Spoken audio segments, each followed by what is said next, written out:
Hello, everyone, and welcome to our event. We're glad that you joined us on Facebook. It's my pleasure to open this event by giving the floor to our host and moderator, EPP Secretary General Antonio López-Istúriz. Please.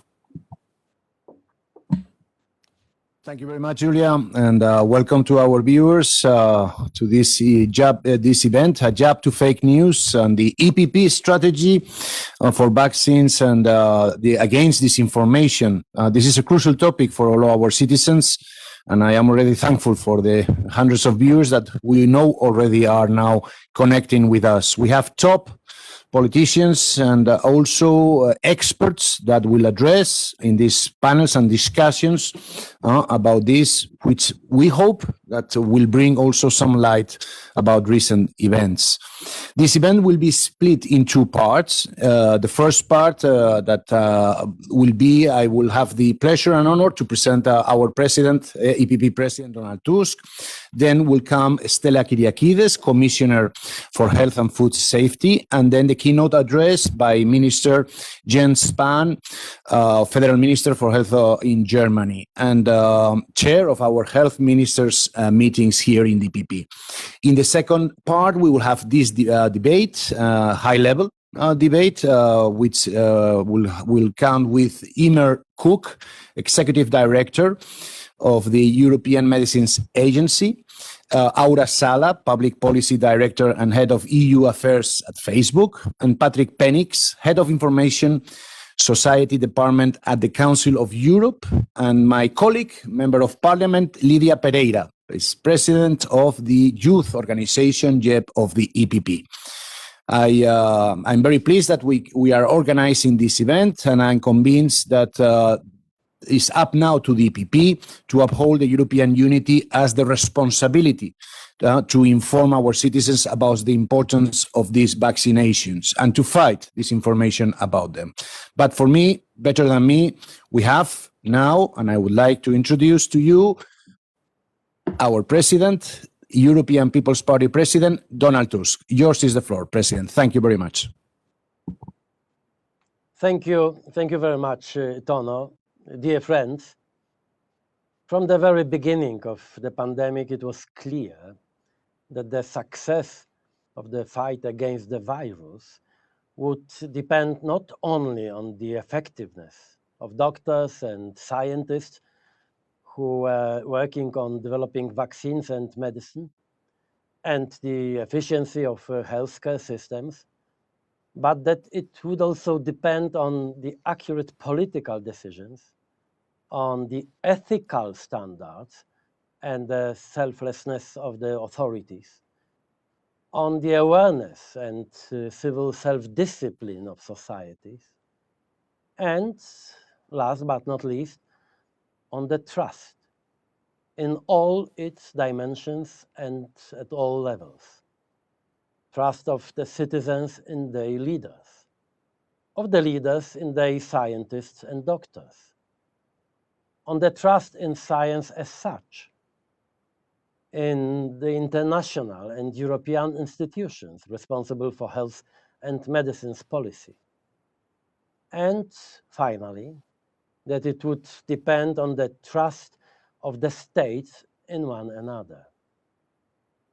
That is why equally dangerous to the spread of the virus was and is the spread of false information, superstitions, prejudices, proposing untrue and unchecked ways of fighting against the virus. I'm sure that we all remember the famous prescriptions and tips offered by President Trump, for example. Blame games and looking for scapegoats, as well as the threat of vaccine nationalism, commercial competition, and the search of financial gain. As the European People's Party, we are particularly responsible for the vaccination policy in Europe. Two courageous and competent women, namely Ursula von der Leyen and Stella Kyriakides, are carrying today this direct responsibility for the effective action in this field. We want to support them and to defend their decisions against unfair attacks.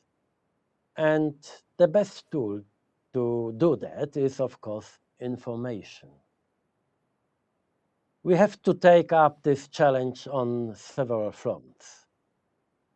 Firstly, from the very outbreak of the pandemic, we, as the European Union, have been an object of information attacks coming inter alia from China and Russia, whose goal is to convince people that the EU and its democracies are doing a far worse job with handling the virus than the authoritarian states. Secondly, the attacks have come hand in hand with the narrative of disinformation and a blatant support for political movements, mainly the extreme right wing, which have become experts in all kinds of conspiracy theories relating to the very nature of the virus, tragic effects of vaccination, or the secret plans of Bill Gates and pharmaceutical companies. This one of a kind sabotage is becoming even more dangerous when our side is not prepared enough in the information area.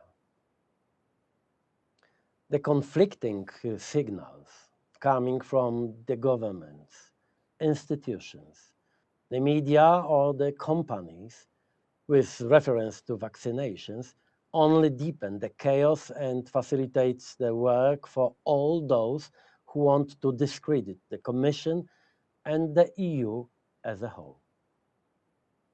Thirdly, we have to do whatever it takes to avoid the temptation of national egoisms. In this respect, the pandemic is an even more demanding test for the EU than the financial or migration crisis. If we fall into this trap, the consequences will be more long-lasting and dangerous than the virus itself. That is why the transparency of all procedures is all the more important. The best response to disinformation is information. The best response to chaos are clear rules of the game. The best response to manipulation is transparency. And when it comes to egoism and nationalism, the best response is solidarity. Stella Kyriakides and Jens Spahn, I want to thank you very much for your readiness to take part in today's debate. I myself also need reliable information and answers to even the most difficult questions. Thank you. Thank you, President, for this important message. Thank you for your crucial words for our audience. Dear guests, it's a real pleasure to introduce our next guest, Stella Kyriakides, Commissioner for Health and Food Safety. She has sent us her video to launch our debate.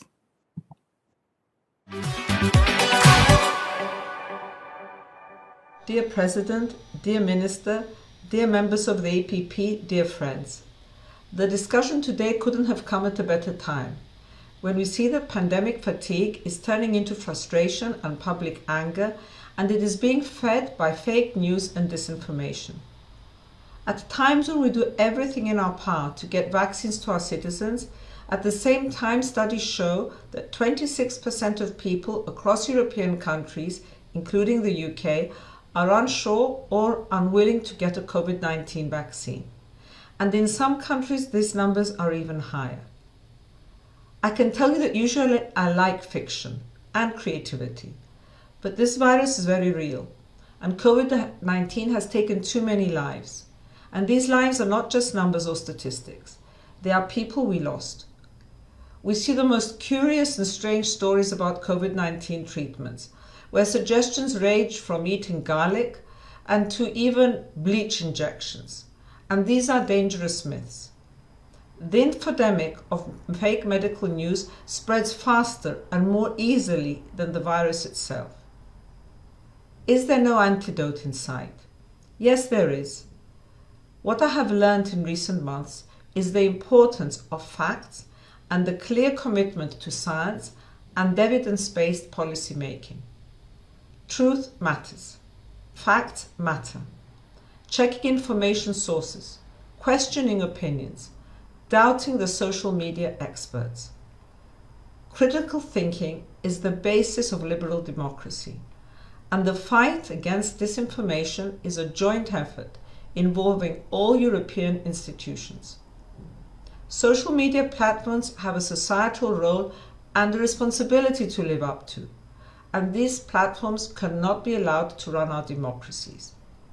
We have launched communication campaigns on setting the facts right on COVID-19, but also on vaccines, using the slogan, "I'll do it," including testimonials from health workers as role models across the European Union.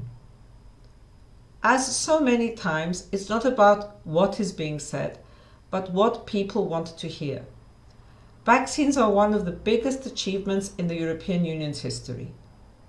It has not been smooth calling, but on 27th December, we started vaccinating our citizens thanks to a common European effort and the rigorous scientific process guaranteeing safety and efficacy. I love the campaign of the youth of the European People's Party, YEPP, which you launched together with President Tusk and Chairman Weber. This is what it's about: raising awareness, speaking up, listening carefully to arguments, and responding with facts. I will borrow one of their lines in ending. Let us unite in this fight. Let us stand up to anti-vaccination disinformation. Let us do this together.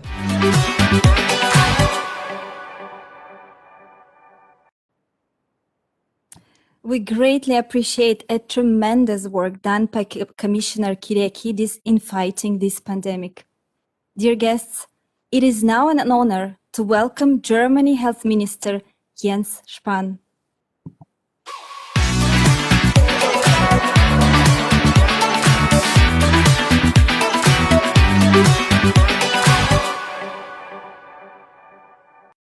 So now it's my pleasure to introduce to you, as I said before, our German Federal Health Minister, a representative, a very good example of the young, forward-looking and responsible politicians of the EPP. So Jens, please, yours is the floor. Thank you very much for being there for us. Muchas gracias. Thank you very much, Antonio, dear Donald, dear Stella. Thank you for everyone who is participating in this important conference. And thanks to the EPP, Antonio, and everyone who has organized it, this important event and this important discussion. It could not have come at a more timely moment. The EU has done a very important job in cooperation and vaccine development. Having effective vaccines just 12 months after the virus has appeared and millions of doses available already, that is an enormous success. Convinced that cooperating on a European level for vaccine development and procurement has been the right way to choose. Cooperating in this crisis has helped to ensure that more than 2 billion doses of COVID-19 vaccines will be available for about 450 million Europeans and neighboring countries in 2021 already.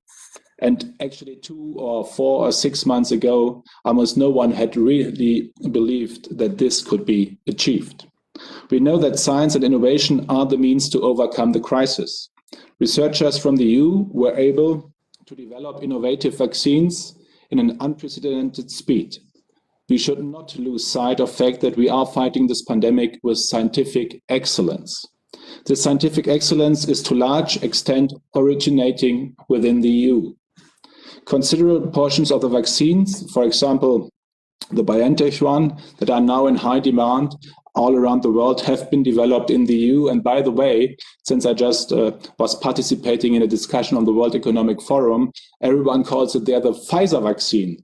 Pfizer is a big and important cooperation partner of BioNTech, but it was developed in the European Union. Together with the Commission, we concluded 6 contracts that allow the purchase of vaccines. That does not mean that the EU is the only actor that demonstrated success, but definitely at the forefront. Many countries have not yet seen a single drip of COVID-19 vaccines. Others that are regarded as being faster now have chosen a different approach to liability that needs to be mentioned every now and then too. This all does not mean we did everything right. For example, we should have placed additional orders more quickly for those vaccines that have proven successful. Whilst we are working to improve the situation within the EU, we must also not forget to collaborate more closely with the EU neighbors, such as the Western Balkans. And what we do see, by the way, this has a foreign affairs and security component too, with Russia and China, as we have seen in other fields too, making it a tool, actually, the vaccine for more influence worldwide and in our European neighborhood. Perhaps it was wrong back in the financial crisis to sell the harbor of Piraeus to China. It should have remained a European one. And in this crisis, it was very important, and I'm still very much convinced of this, that all 27 European member states had the chance to start vaccinating at the same day, on the same day, and that actually we did this together and there was a European solution to it, and still is. At the end of the day, success of these vaccines depends on the citizens' attitude towards vaccination and vaccines.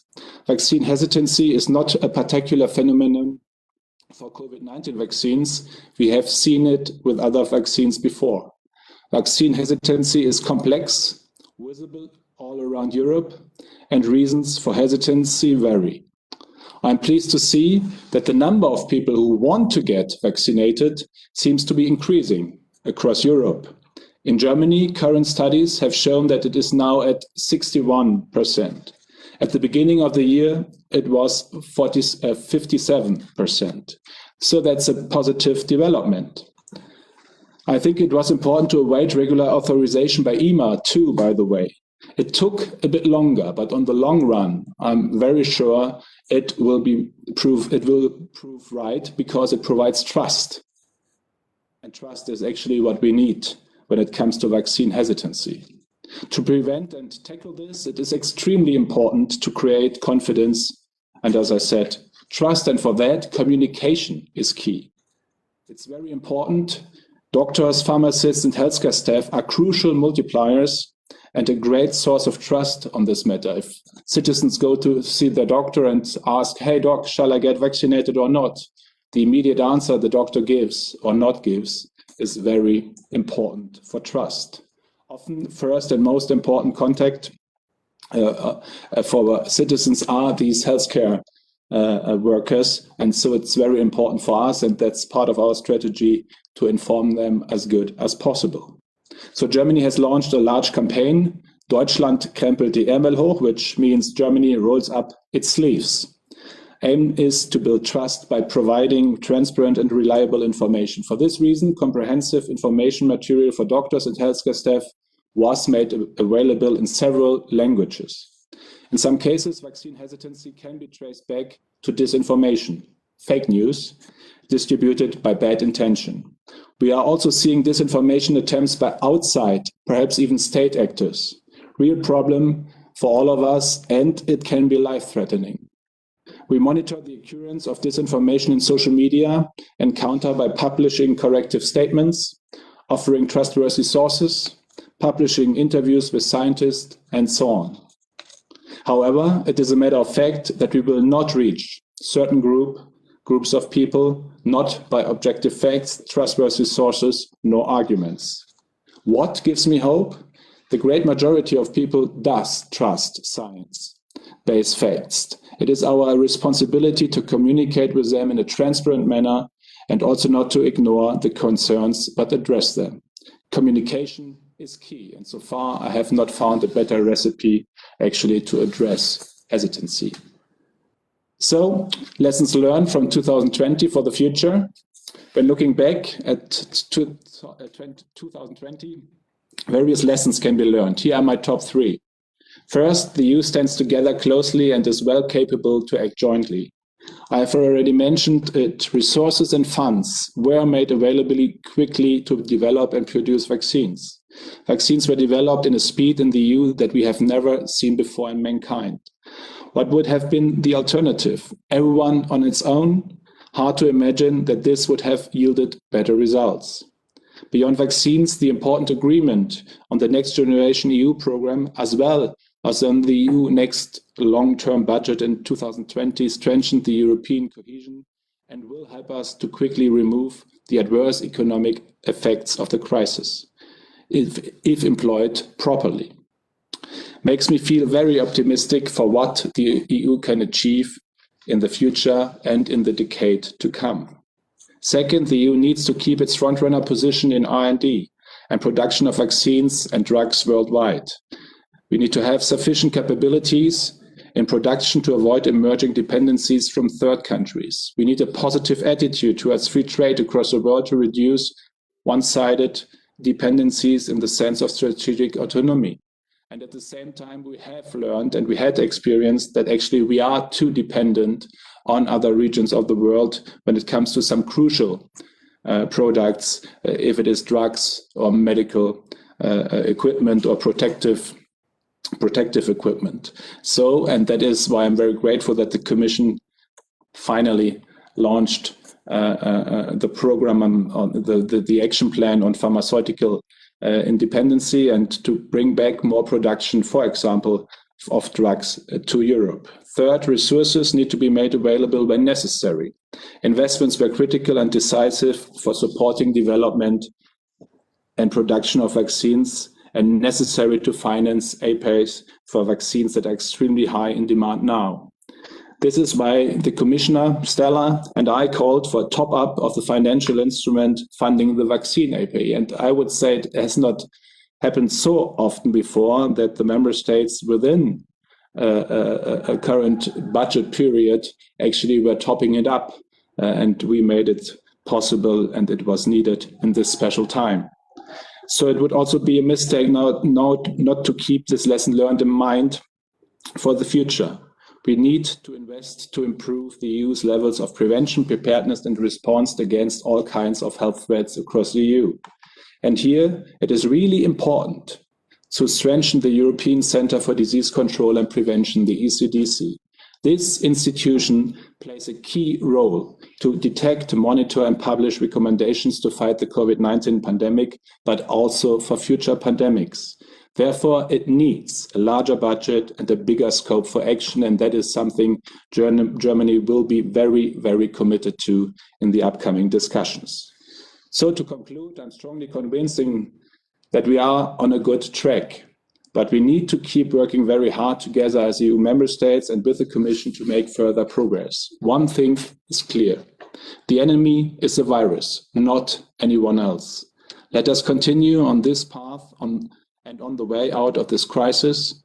Let us also not forget to look at the more medium and long-term challenges. Thank you. Thank you very much, Minister. Thank you very much, dear Jens. Let me tell you first, as a European, thank you for your commitment in Germany. This is very important for all of us. And as a Spanish, thank you also for your commitment to Europe. This is also for us very important. Now we are going to have some questions that they are telling me that they will pass soon, but I'm taking the opportunity being the host to make the first one, if I may. And reminding that you are at the same time, you have been last year our EPP Health Ministers Chairman, but also, most important, of course, the Council Ministers, Health Ministers Chairman. I would like to ask you, what is the biggest added value that you saw in the EU coordination in the fight against COVID? Well, obviously, this virus knows no borders. It has no nationality, and actually, we only can fight it together. No one is safe until everyone is safe, and that especially counts for the European Union and all of us. I mean, Germany in the middle of this continent with 9 land borders, we only can be safe if we all are safe within the European Union. For that, we need to coordinate. The truth is, at the very beginning, 1 year ago of the pandemic, there were no real mechanisms. We actually were not used to this kind of working together in cooperation within EBSCO, the health ministers meeting. The finance ministers 10, 12 years ago in the financial crisis, they developed their tools, instruments, their ways to decide quickly in times of a crisis. And that is actually what we needed to develop and what we actually have developed. And of course, it can be further developed, that we meet more often, that there is trust that was built up in the past 12 months, even though we don't have met very often in person because of the pandemic circumstances.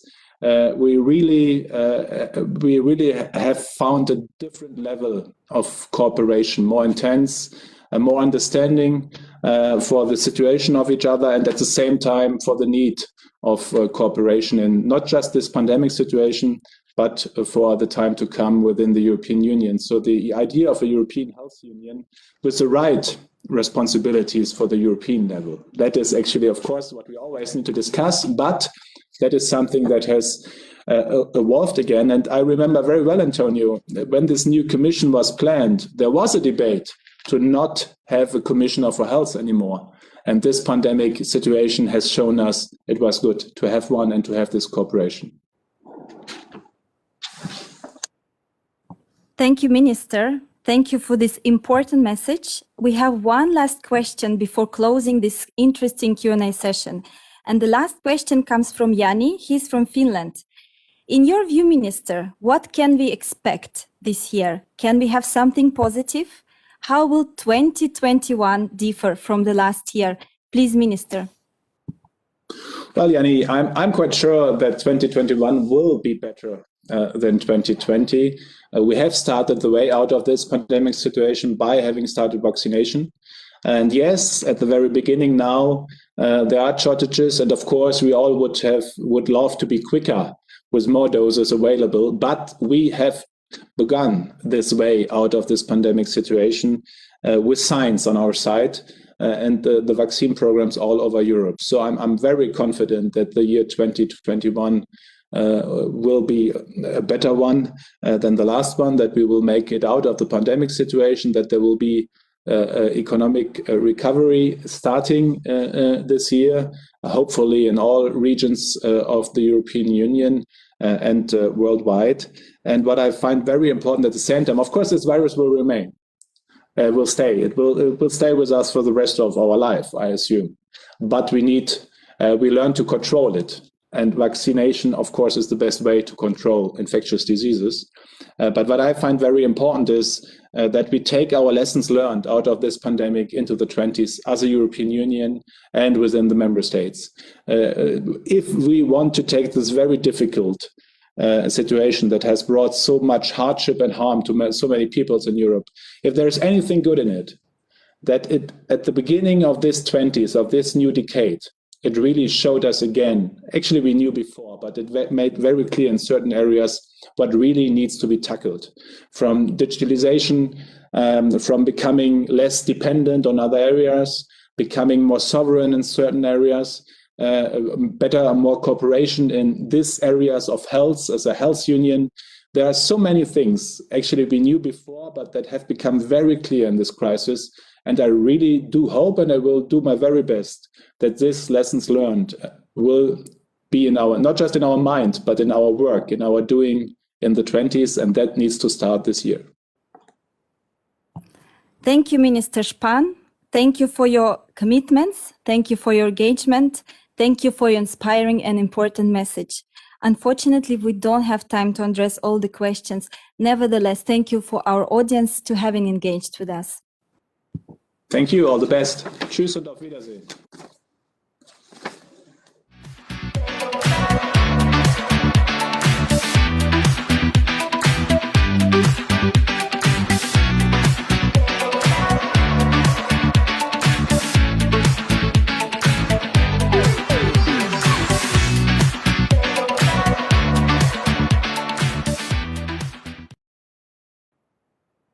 Thank you for staying with us. We are now starting with our second part.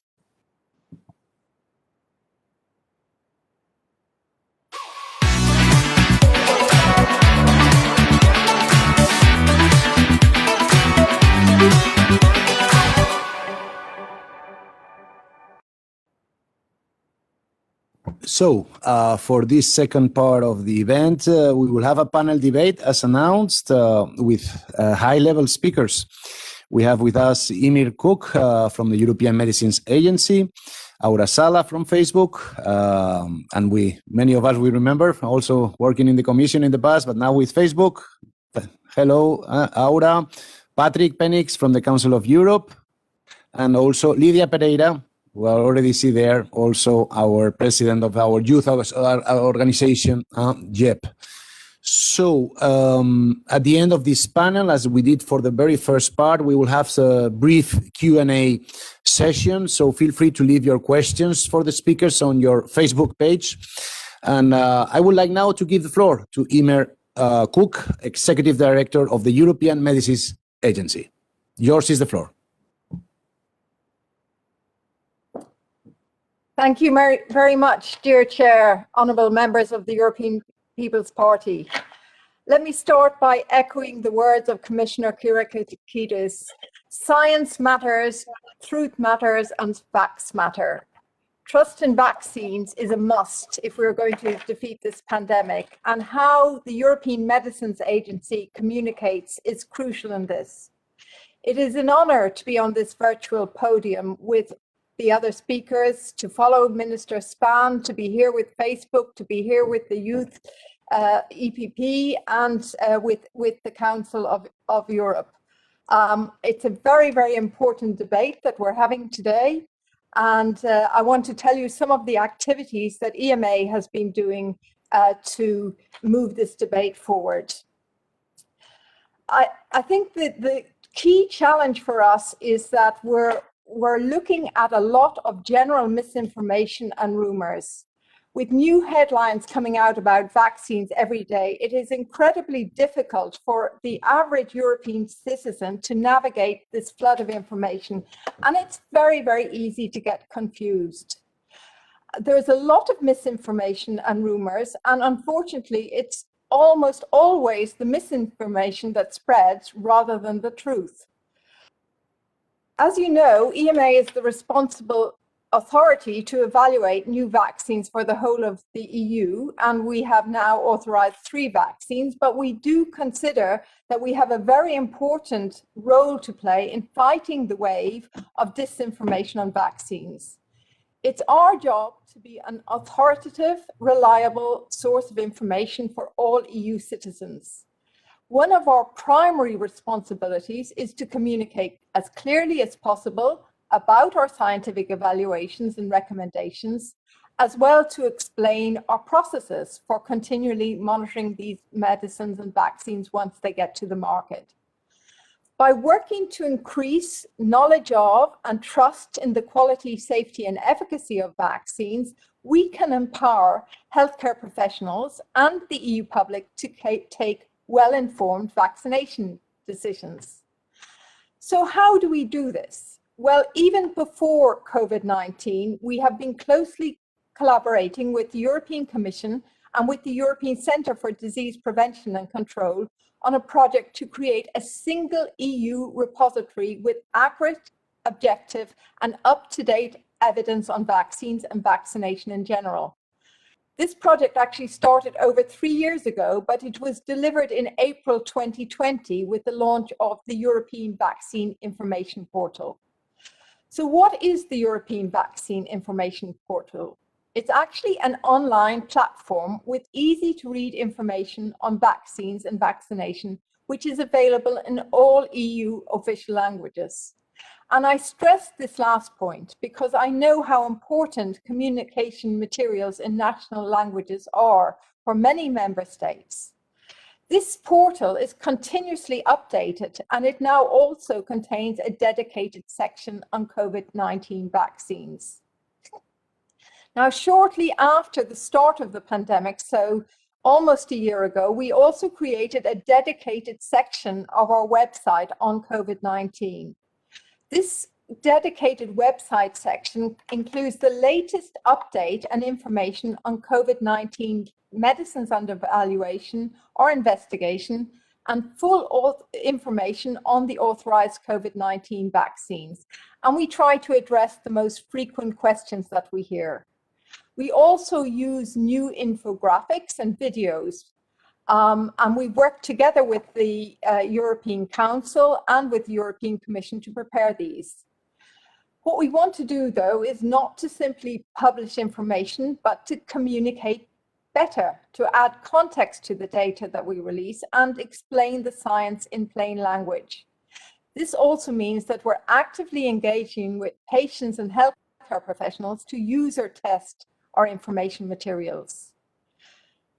To reinforce trust in vaccines, it's important for us to tackle misinformation head-on as rapidly as possible and to set the record straight. We're constantly working to keep abreast of emerging hot topics, to understand where the gaps in information are, and to learn how we can better communicate. As part of the response to the pandemic, we've also increased our presence on social media to further disseminate our material in the online community. And for example, one of our scientific experts has recently participated in an Instagram chat with over 8,000 viewers. And I myself have become a LinkedIn influencer. Engagement with the traditional media is also high on our agenda because journalists are very powerful gatekeepers of information, and we are very aware that it is our duty to be available to support accurate reporting. Over the past few months, our press office has had more queries on a single day than it would have received in one month in the past. So to address these questions and concerns, we've also organized 2 public stakeholder meetings on COVID-19 vaccines, as well as dedicated press briefings after publication of our final scientific opinions. We had our first public meeting on the 11th of December in advance of any vaccines being authorized, focusing on explaining the process, explaining what our scientific evaluation and what measures we would put in place to monitor post-authorization. The second meeting was held on the 8th of January, and it also included the information on the roles of the European Commission and the national public health authorities in the rollout of these vaccines. Both of these meetings were attended live by several thousand individuals, and the recordings are available on our EMA website. They have been a really fantastic opportunity for us to listen to the needs and concerns of stakeholders and to reinforce public confidence in these vaccines and in our assessments. Transparency, of course, plays a very, very crucial role.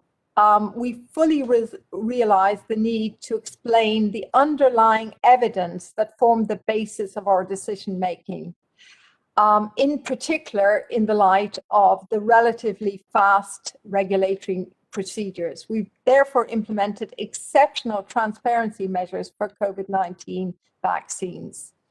For instance, we're publishing our assessment reports as soon as possible in order to provide an overview of the submitted data and the full rationale behind the assessment. And we're also publishing the approved risk management plans so that we can inform about any planned mitigation measures. Now, 1 month after the first authorization of the vaccine, we've started to publish a safety report which monitors the use of the new vaccines in patients. And the first of these safety updates was published last week on the 29th of January for the Pfizer vaccine. Finally, for all COVID-19 vaccines, we'll be publishing the underlying clinical data that supports the authorization decisions. Of course, we have to remove any personal data to make sure this is anonymized, and this takes a bit of time, but we'll be publishing this hopefully later in February. Dear Chair, in the interest of time, I think I'll stop here. We're doing a lot. We're trying to improve our communication and transparency, but we really want to hear from this panel what we can do better and how we can continue to meet the needs of the European citizens. Thank you very much. Thank you, Mrs. Cooke. And let me tell you, on behalf of many, that we know you're having hard work these days, months you have had, and you have all our support in a very difficult task that you're holding there. So thank you for that, in name of many. Now, Aura Salla. Thank you so much. Thank you so much, and thank you for the invitation. It is really my pleasure to be here among friends this afternoon to address this very timely and important topic. As we all, people around the world, are confronting this unprecedented public health emergency, we also want to make sure that on our platforms, our community standards protect people from harmful content and new types of abuse related to COVID-19. We are constantly working to remove content that has the potential to contribute to offline harm also, including through our policies prohibiting the coordination of harm, the sale of medical masks and related goods, hate speech, bullying and harassment, and misinformation around COVID-19 that contributes to the risk of threatening violence or physical harm. We are working with the public health community to support relief efforts and give people access to credible health information. This is part of our broader strategy against the spread of false news in 3 key areas. Disrupting economic incentivizes, because this we have learned is that most false news are financially motivated. Building new products to fight the spread of false news, and also helping people make more informed decisions when they encounter false news. Removing misinformation related to COVID-19 vaccination is another way that we are applying our policy to remove misinformation about the virus that could lead to imminent physical harm. Given the recent approval of COVID-19 vaccines, we want people to be able to safely promote information about these vaccines on Facebook. We will now allow ads that highlight the ability of a COVID-19 vaccine to prevent someone from contracting the virus, as well as ads promoting ways to safely access the COVID-19 vaccine. However, we continue to prohibit content that tries to exploit the pandemic for commercial gain. Ads or organic posts that promote the sale of a COVID-19 vaccine, such as attempts to sell COVID-19 vaccine kits or speed up access to the vaccine, will be rejected. We will also reject ads that claim the vaccine is a cure for the virus. It will naturally take time to train our systems and teams and all these policies, and we expect enforcement to speed up over the coming weeks and months. We also continue to make sure people stay informed about these vaccines and other information around COVID-19 by promoting authoritative sources through our COVID-19 Information Center. So far, we have connected over 2 billion people to resources from health authorities through our COVID-19 Information Center and pop-ups on Facebook and Instagram, with over 600 million people clicking through to learn more. And last but not least, I would like to mention that in December 2020, we relaunched a pop-up on Facebook's newsfeed to direct the users to the facts about COVID-19 section of our COVID-19 Information Center. This section debunks common myths that have been identified by the World Health Organization, such as drinking bleach will prevent the coronavirus, or that holding your breath for 10 seconds without coughing means that you don't have coronavirus. We have all heard these stories. It also features facts about the vaccine testing process, masks, and the sensitivity of what comes to our young people particularly, because we know that they are using our platforms a lot. I would also like to use this opportunity to thank the European Commission, European Union institutions, and all healthcare authorities and member states for your cooperation. We keep fighting this together. I'm looking forward to this conversation. Thanks so much. That's it, Aura. That's what we need, unity and coordination. Good, thank you for that message. Now I will give the floor to our European expert on disinformation, coming from the Information Department in the Council of Europe, Patrick Penninckx. Thank you so much, Tonio. I hope all is well. Now, I wanted to just share a few thoughts because I think Emer was speaking about misinformation. But let's have a look what has happened within this pandemic. That is, first of all, we were confronted with a new phenomena, and that new phenomena, experts and scientists did not necessarily have a coherent answer at the beginning towards the crisis, and that was also, let's say, spread as an information. Governments did not necessarily know how to react. They reacted very diversely, very disparately to the phenomena. This in itself is not abnormal. The only thing is that it gave the grounds to raise a number of suspicions amongst the population. And that has led to a certain level of distrust. The level of distrust with regards to the reliability of the information that was being provided. And that in itself basically gives ground, it is a solid breeding ground for quite a number of misconceptions. And those misconceptions are not only what I would call misinformation. Misinformation is completely understandable. That would be information that is just simply badly understood or maybe badly provided. But we're confronted with a different phenomena. And that is what the WHO called the infopandemic, the infodemic.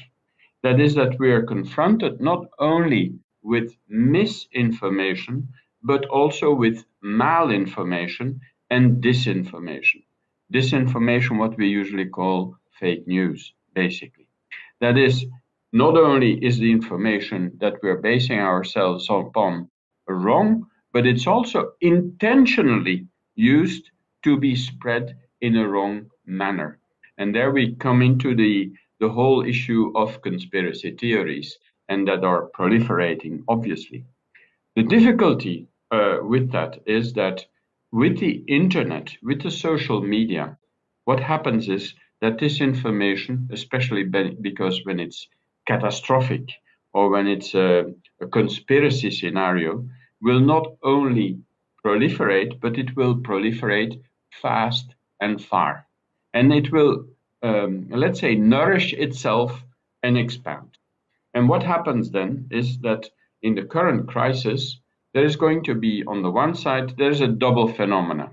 That is, you will have a number of criminal sources, like, for example, McAfee, which is dealing with security on the internet and on emails and so on. They see an enormous increase in malware.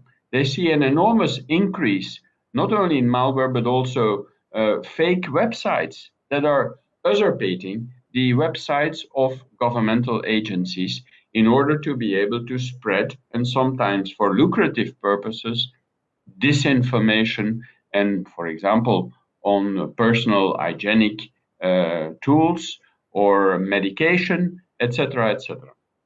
So I think we need to look at this phenomena of disinformation in this, which is a deliberate focus, and a deliberate focus which is spread through the social media. Now, the reaction to that is, of course, multifold. We cannot only say, well, social media, you should be the safeguard. You should be the one taking down all of that information, because they may be inclined to take down too much information. They may be inclined to protect themselves and say, well, if we're not sure about the information that is being provided, we'll take it all down. So I think it requires, and that's why it is important, because also the European Medicines Agency, to provide very clear information, as they have just done, and that they constantly do with their websites. On the one side, governments are not necessarily trusted in the current circumstances. At the same time, people also do tend to go to public service media in order to get their information and tend to turn away more from the social media because they do not feel that what they receive on the social media is necessarily reliable information. Now, the difficulty is bad news, catastrophic news spreads faster and deeper than any good news. And that is just a tendency. And there we have to also see that in order to dismantle this disinformation, it requires much more effort than it does to spread positive information. And even if Emer says, well, we've had so many stakeholders present in our exchanges and so on and so forth, the difficulty is our social media platform reach out to millions, to billions of people. And that is where we as institutions, I would say, are not on very safe ground. Because even if we reach out to thousands, 10,000s of people, it will never be able to counter the fake news and the disinformation that is out there. So we have a role to play. Each and every one has a role to play. That goes from the official institutions, from the political parties, from the internet service providers, the internet intermediaries, the official media, but also the citizens, because the citizens are the ones that hold the click on their mouse. They can decide also to spread information or to fact check information before they go on and spread the information that they receive. I will keep it at that in order to be able to discuss afterwards in the panel. Thank you. Thank you very much, Patrick. And you spoke a lot about social media, and who best than the president of our youth organization to speak with us now, and Lídia Pereira, who, by the way, comes from Portugal. We all know that we are going in Portugal, you're going through difficult moments, difficult situation with the pandemic. So, Lídia, whenever you want.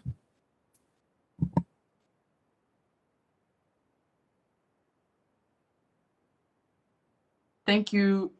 Thank you, Tono. Thank you very much. And first of all, I would like to congratulate the PP for this great initiative, and in particular you, Tono. And as a member of the European Parliament and president of YEP, these two topics, vaccination and disinformation, are very important to me and in particular to our organization. And last month, YEP has launched its Vaccines Work campaign, with a declaration signed by both President Tusk and Chairman Manfred Weber. And over the past weeks, we have shared the importance of vaccines and vaccinations and how these will aid us in ending this pandemic. The overall goal is to combat disinformation and ensure that correct and reliable and fact-based information reaches the public. And so I guess an important question is to ask, how do vaccinations help us to in overcoming the pandemic?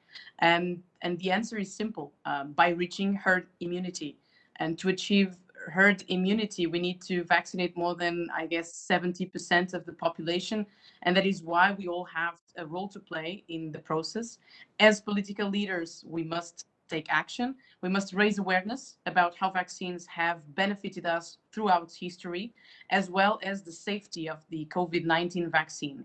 A key component in succeeding in this is by combating disinformation and busting myths.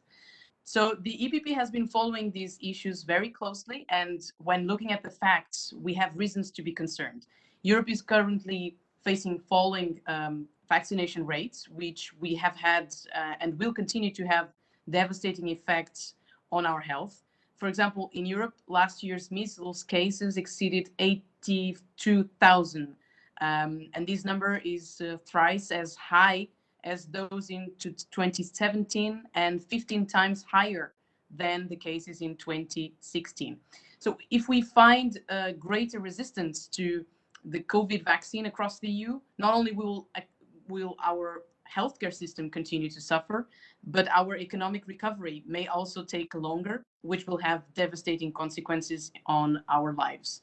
So a few days after vaccination started in our member states, Euronews released an analysis of several surveys showing that Europeans are among the most vaccine skeptics. And people in Poland, for example, reported the most negative responses, with only 56% stating that would get the vaccine. But France is also among the most skeptical, with only 59% affirming that they would take the vaccine, even if proven safe and effective. And these, of course, included Sweden, Germany, and Spain, even though we heard just before the Minister of Health, Jens Spahn, saying that there is an increase in this number in the last month. So one cannot solve the problem without understanding it. And what is the problem? The EPP addresses a very important point. Anti-vaccination campaigns have become more prominent in recent years as populist politicians have wrapped anti-vax skepticism into their narrative of suspicion and hostility towards institutions and multinational companies. So social media channels have been utilized to amplify these messages. In Italy, between 2013 and 2016, immunizations declined as rising populist parties, including the Five Star Movement and the League, fueled skepticism about mandatory vaccinations. In Spain and Germany, resistance to COVID vaccine is greatest in regions or states where the far right is most representative. Der Spiegel recently published the result of an inquiry in which it carried out this analysis in the case of Germany. So for now, populists have remained quiet about COVID-19, but the social phenomenon to which they contributed stayed and has become a platform where conspiracy theories continue to grow. And since the beginning of the pandemic, we have heard numerous cases about the origin of the virus, including that the virus was created in a Chinese laboratory or that it was caused by 5G. And this has now shifted to vaccines. Stories such as vaccines modifying the DNA, as well as implanting microchips in our bodies, are only a few of them. So we need to explain clearly, in a transparent way, why vaccines against COVID were developed so quickly. It is not enough to state that they are safe and effective. Unfortunately, our word, or even the word of scientists, is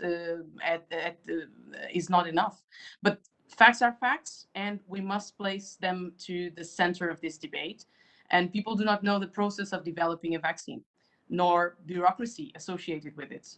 And we have to fill that empty space where information is missing with simple data. There are three important facts that no one can deny: unprecedented availability of funding, total dedication and full commitment from the scientific community, and the high number of volunteers available. So this time of information, as well as the approval of the medicines agencies, must be released and repeated over and over again. But also, we have to act in other dimension. Before this pandemic began, disinformation was already a problem. Now the pandemic is teaching us that we really must do something in order to solve it. And nowadays, most disinformation circulates through social networks, as well as disinformation. So, but states are very limited in their action, especially small states. But the European Union can and must act. And I know that it is complicated to debate the regulation on social networks, but still there are little things that can change. We are in 2021, and after several scandals, from online scams to the manipulation of elections, I ask if you have noticed that in the same email and mobile phone number, we can still create multiple profiles or on social networks. And how many barriers are there to create fake profiles? And about the management of online advertising?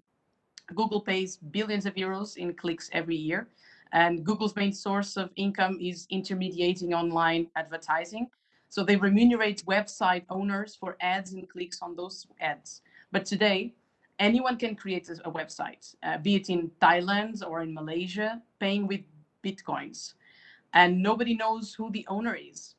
But as we know, websites with false information or with conspiracy theories generate a lot of curiosity, and they are the source of much disinformation. So in short, Google is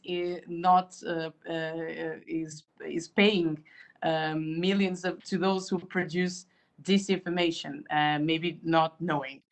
So the pace of technological development is a challenge for the time that legislative processes normally require. We need to act faster, and we must also ensure that people become more prepared to deal with these kind of things. And I mean, more digital literacy is needed, and it starts in schools. WhatsApp is a network where we only contact people close to us. But even so, it is a network where a lot of false information circulates. And people must be more alert, and they need to understand the dangers of social media, and they also need to be more critical. And at the beginning of the pandemic, we saw many videos explaining that someone with a mask helps to stop the spread of the virus. To stop this information, I guess the logic is the same.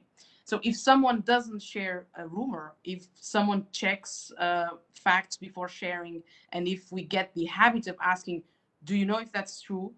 We will be helping to stop disinformation, the disinformation pandemic, the so-called infodemic. So I would like to end this first intervention with a phrase that I think is quite appropriate, and it is that we all have the right to have an opinion, but facts are facts, and we have no right to twist this. Thank you very much. Thank you, Lídia. And I would like to, through you, to give our thanks from the party to our youth organization for these campaigns that you are driving in addressing the question of disinformation. This is very important, specifically because of the vulnerable and reasonable people that they are, the youth, and this is truly important. So now, questions, Julia. Thank you, Secretary General. We have a question addressed to Aura Salla. It's from Carlo in Italy. Aura, given the amount of information that young people consume every day on social media platforms, what concrete actions is Facebook taking to avoid the spread of disinformation, especially now on vaccines? Please, Aura. Thank you so much. This is an excellent question. As I already described, we are helping to spread correct information on our platforms, Facebook and Instagram, and we are helping people to find the right information. But connecting people to credible information is only half the challenge. Stopping the spread of misinformation and harmful content about COVID-19 on our apps is critically important. There is no room for misleading COVID-19 information on our platforms. We know that people are looking to mislead others, trying to leverage crises in order to advance their goals, and the COVID-19 pandemic is no different. That's why we are working with over 60 fact-checking organizations that review and rate content in more than 50 languages around the world on our platforms. And as the situation evolves, we are actively working to find and stop coordinated campaigns that seek to manipulate public debate across our platforms all around the world. Thank you, Aura. Unfortunately, we don't have time to take all questions, but there is the last one addressed to all speakers. The question is from Laura. She's from Belgium. Dear guests, what is, in your opinion, still could be done to make sure that the campaign for vaccination is successful in Europe and even beyond? Please, Lídia, would you like to take this question? Sure. Thank you, Julia. Well, how do we do it? We as political leaders, we have a role to play in. We have to lead by example. And I think as soon as the vaccine is available for everyone, we have to show to people that it's safe to take the vaccine. But also at the national level, I think governments and health institutes, they can perfectly also run informative campaigns, targeting different population, different ages, making sure that everyone takes a decision, because as far as we know, the vaccine is voluntary. It's that it is not mandatory, but at least to show people that with in taking the vaccine, we can get back to normality as soon as possible. We can restore the European economy, and that we can see each other again as before. And I think this is crucial. I think that there's a lot to play from the experts, from scientists, and the only thing we can do is raising awareness, is convoking everyone, every stakeholder, Facebook and other digital platforms, to come on board in informing and in making sure that everyone takes the right decision, and that vaccines do work, and that vaccines are safe. Thank you. Thank you so much, Lídia. I would like to give an opportunity to answer this question to Mrs. Cooke. Please, floor is yours. Yeah, thank you very much. Well, I think that we all have a role to play to make sure that vaccination campaigns can be successful. And our primary role is making sure that what we do is robust, understandable, and accessible. But it's not enough just to do the scientific evaluation around the vaccines. We also need to work with the national authorities to make sure that the information is consistent across all the countries, and that we have integration across the regulatory and the distribution systems. I think the question of language is very important here. We try to put out, make sure that the information is available in all EU languages. Though I have to say, a lot of our primary communication is in English, but to reach across Europe, we need to make sure that this is federated in all European languages. And I think we constantly need to challenge ourselves as to how we can do things better. I mean, we are now, we've now authorized 3 vaccines in record time, but we're constantly being asked to do more and to explain our decisions in ways that we didn't have to do before. And this is a good thing, because it means that we're accountable. It means that we're being listened to, and we're understanding what we have to do to communicate better, to not just to the scientists, but also to the citizens. And I think that's very important in terms of promoting trust, making sure that truth and science are the basis of the information that we share. Thank you. Thank you so much, Ms. Cooke. I give the floor now to Mr. Penninckx, please. Thank you so much. I think we all have a role to play. First of all, we have with the internet become global citizens, and global citizens, they look across the board.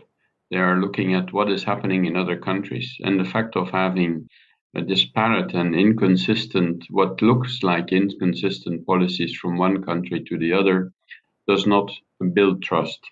So I think we need more coordination at a European, at a global level with regards to those policy responses. And then it's up to all of us to act. International institutions, scientific organizations, civil society and political parties have a role to play. The platforms have an important role to play, and then the ordinary citizens. And it is the forces of good, if I may use that term.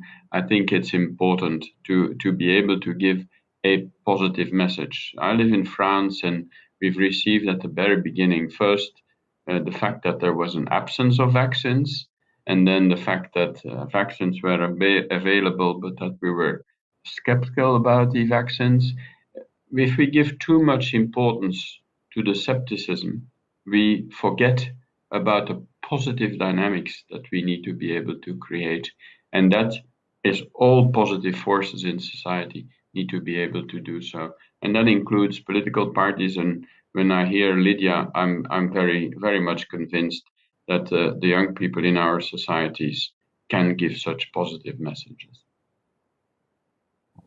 Thank you so much, Mr. Penninckx. Last but not least, Aura, please. Thank you so much. I would say that we all need to make sure that we are spreading credible information and that we are tackling that misinformation in our bubbles and combating disinformation campaigns. That's for us also very much. And also leading by example, right? I cannot wait to get my vaccination and maybe one day leave this spare bedroom where I have been almost 1 year and actually see my team and my family. So let's fight this together would be my message. Thank you so much for your positive message. We would like to thank all our distinguished guests for contributions, for your ideas, for your inspiration, for your work that you're doing every day, for your comprehensive analysis. I now give the floor to our Secretary General for his closing remarks. Please. Thank you very much, Julia. And first of all, I cannot tell you what it has been the honor to listen to you and moderating you. You come from different backgrounds, but I would like to resume in 3 phrases that I took from you. Positive dynamics based in science and real info, and let's do this fight together. I think that this is, a resume of what we have and what is the duty of us politicians also in dealing with this pandemic. This is very important. You addressed an audience also of many politicians that I know were there, and I'm very grateful for your contributions. This is important. And also, I would like, of course, to thank Minister Spahn, Commissioner Kyriakides, and our President, Donald Tusk, for being there. The EPP is the largest party in Europe. It has been the case since 1999. We have been at the front of things, and we always take our responsibility. These kind of seminars, are proof of that. And I hope that we will do it again, and we will come back because I think that our citizens need also this kind of information and this kind also of reassurance in these very, very difficult times. Thank you all, and thank you for the fantastic team here in the party and those who have helped us in your offices and so on to make this possible. Thank you very much. Thank you. Thank you, Secretary General. Thank you once more to our guests. We would like to thank our viewers, our audience for staying with us, engaging with us.